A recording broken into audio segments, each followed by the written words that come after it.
Supreme court में फौजी अदालतों के केस की समाअत। अहम खबर आपको दे रहे हैं, सुप्रीम कोर्ट में फौजी अदालतों के केस की समाअत। जस्टिस अमीनुद्दीन खान की सरबराही में 7 रुकनी आईनी बेंच केस की समाअत कर रहा है। आपको बताएं कि जस्टिस रिटायर्ड जाद एस ख्वाजा के वकील ख्वाजा अहमद हुसैन के दलाल जारी हैं। अहम खबर आपको दे रहे हैं, सुप्रीम कोर्ट के आईनी बेंच में फौजी अदालतों के केस की समाअत शुरू हो चुकी है। आपको बताएं कि जस्टिस अमीनुद्दीन खान की सरबराही में सुप्रीम कोर्ट का 7 रुकनी आईनी बेंच इस केस की समाअत कर रहा है। आपको बताएं कि आईनी बेंच के रूबरू justice retired Jawad S Khawaja के वकील ख्वाजा अहमद हुसैन अपने दलाल दे रहे हैं, उनके दलाल जारी हैं। ख्वाजा अहमद हुसैन ने अपने दलाल में कहा कि स्वीडन का कोर्ट मार्शल किसी सूरत नहीं हो सकता। ख्वाजा अहमद हुसैन ने अपने दलाल में कहा कि फ़ौजी अदालतों का तरीक़ाकार शफाफ ट्रायल के तकाज़ों के बरखिलाफ़ है। उन्होंने अपने दलाइल में कहा कि सुप्रीम कोर्ट के तमाम 5 जजेस ने फ़ौजी अदालतों में ट्रायल के तरीक़ाकार के शफाफ होने से इत्तफ़ाक़ नहीं किया।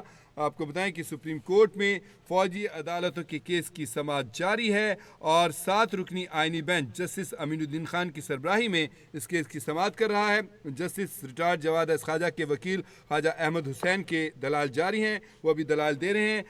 आज की अब तक की जो समाअत हुई है उसमें ख्वाजा अहमद हुसैन ने क्या दलाल दिए और जज साहिबान ने आगे से क्या इस्तफसार किया, क्या आपने रिमार्क्स दिए, इस हवाले से अपडेट्स देते हैं। इस्लामाबाद से नुमाइंदा कैपिटल टीवी निसार आबिद हमारे साथ लाइन पर मौजूद है। जी निसार आबिद, अपडेट कीजिएगा, अब तक की क्या कार्रवाई रही?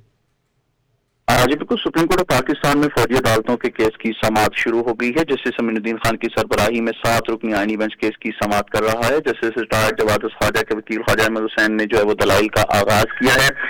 दलाइल के आगाज में ख्वाजा अहमद हुसैन का कहना है कि सिविलियंस का कोर्ट मार्शल किसी सूरत नहीं हो सकता। मजीद उनका कहना है कि फौजी अदालतों का तरीकाकार शफाफ ट्रायल के तकाजों के बरखिलाफ है। मजीद उन्होंने अपने दलाइल देते हुए कहा है कि सुप्रीम कोर्ट के तमाम 5 जजेस ने फौजी अदालतों में ट्रायल के तरीकाकार में शफाफ होने पर इत्तफाक नहीं किया। जिस पर जस्टिस हसन अजहर रिजवी का कहना था कि क्या धमाका करने वाले और आम सिविलियंस में कोई फर्क नहीं है। मजीद जो है इसके जवाब में ख्वाजा अहमद हुसैन जो है उनका ये कहना था कि मैं किसी दहशतगर्दी मुलजिम के दिफा में दलाइल नहीं दे रहा। सिविलियंस का कोर्ट मार्शल मुमकिन होता तो 21वीं तरमीम न करना पड़ती। इसी तरह मजीद उनका कहना था कि 21वीं तरमीम में तो कुछ जराइम आर्मी एक्ट में शामिल किए गए थे। मजीद उनका कहना था कि अगर आर्मी एक्ट में तरमीम से कोर्ट मार्शल मुमकिन होता तो आईनी तरमीम न करनी पड़ती।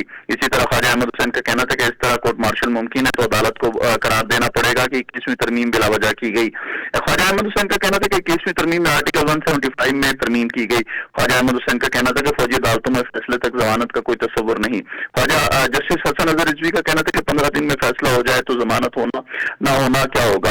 इसी तरह वकील जो फौजी अदालतों में अपील किसी आजाद फोरम पर जाती है, ना कि मर्जी को जो वकील है वो मिलता है। इसी तरह फौजी अदालतों में सिविलियंस के ट्रायल के खिलाफ जो कोर्ट अपील पर समाअत है वो 7 रुकनी आईनी बेंच कर रहा है। जी बहुत शुक्रिया आपका, आपने निसार आबिद हमें तफसील